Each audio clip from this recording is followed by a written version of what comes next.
Hey folks, trauma therapist here. Wanted to talk about something that comes up a lot in my work with people who have left 12-step programs, particularly the program of Alcoholics Anonymous.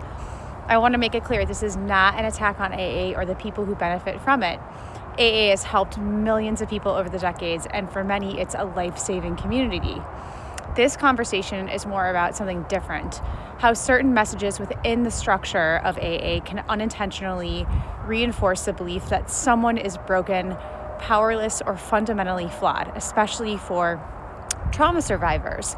So we're going to break it down. Number one, identity becomes the core of the self.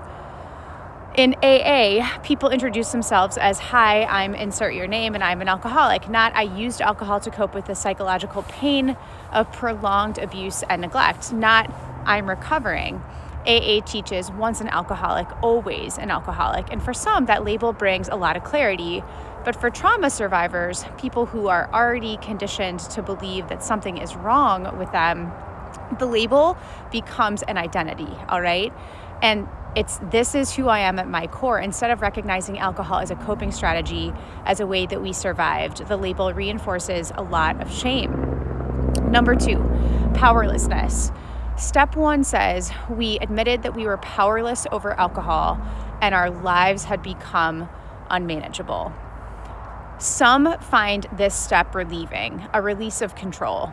But for people with complex trauma who've spent years feeling powerless, that message can echo old wounds. Instead of creating relief, it reinforces beliefs like, I'm broken, someone else needs to be in charge of me, my instincts can't be trusted. Trauma recovery requires rebuilding self-trust. Powerlessness language can do the opposite. Number three, moral framing. AA uses terms like defects of character, wrongs, searching and fearless moral inventory, constitutionally incapable of being honest with ourselves. This frames addiction as a moral failure rather than a trauma response. But trauma research shows us people do not use substances to rebel.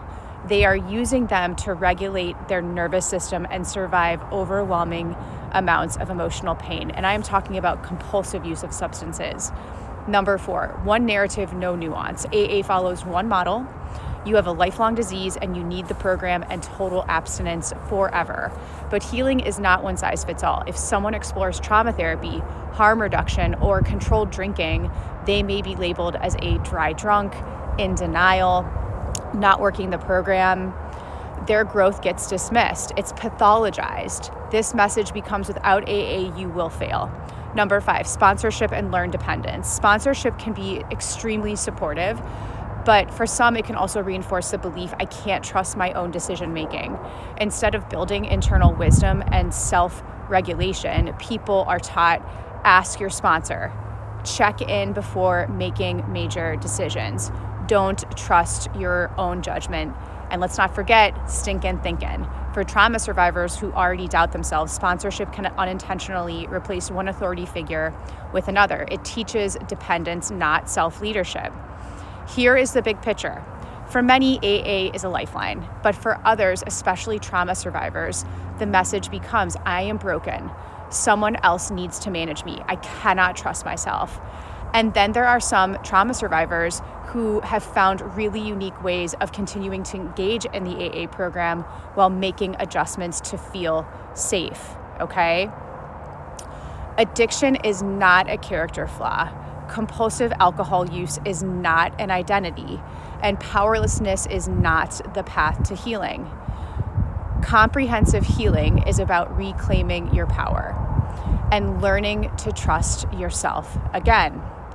One final note that I feel is very important to say here. There are so many reasons why someone may choose to stop attending a 12-step program or stop identifying as an alcoholic, okay? As I've just mentioned, sometimes as people heal from relational or childhood trauma, certain language or beliefs within the program can unintentionally reinforce old wounds or narratives of brokenness. Healing does not look the same for everyone. If someone in your life is making different choices about recovery or even having an occasional drink, try to trust that they are doing what feels right for their healing, okay, and their growth. Instead of assuming, try curiosity. I've noticed that there's some changes happening for you. If you're open to it, I'd love to hear more about what's happening in your experience. Ask from a place of care, not surveillance, not from trying to get the gossip or the dirt. You may end up knowing them more deeply than you ever have. If you are interested in additional resources in the integrated healing of relational trauma, please consider checking out my YouTube channel called How We Heal.